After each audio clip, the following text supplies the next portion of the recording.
दादा चुप. दादा दादा दादा.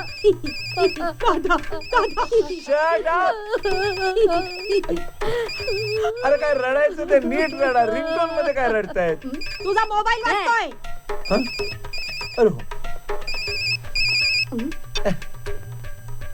कोण आहे रे? कमिशनर सीएम बोलतोय. हं? मी सांगितलेलं काम किती महत्वाचं आहे हे तुम्हाला कळतंय ना? कळतंय ना? मग वळत का नाहीये? काय झालं डिटेक्टिव्हचं? मला तर आता असं वाटायला लागलं की तुमच्याकडून काही होऊच शकत नाही. होऊ शकतं. तू मनात आणलंस ना दादा तर काहीही होऊ शकतं. तुला सांगते त्यांच्या रक्तात लहानपणापासूनच हेरगिरी बिनलेली आहे.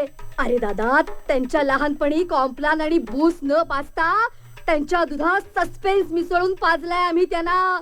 तेव्हा तुला सांगते दादा अरे त्यांचं कर्तृत्व ते एकदा एक दिवस तरी गाजवतीलच रे. हो की नाही ग? हो हो हो तू त्यांना एक तरी संधी दे. हो. नाही बघ, हो म्हणाला. नाही नाही नाही. बघा नक्की नाही म्हणतोयस तू.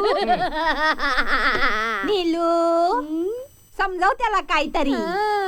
मग त्याच्या बाजूला मा, त्याच्या बाजूला म, त्याच्या बाजूला परत मा, त्याच्या बाजूला स, त्याच्यावरती टिंब, त्याच्या बाजूला एक कान. अरे लहानपणी हिला बाळकडूच्या ऐवजी बाराखडी पाजली होती काय?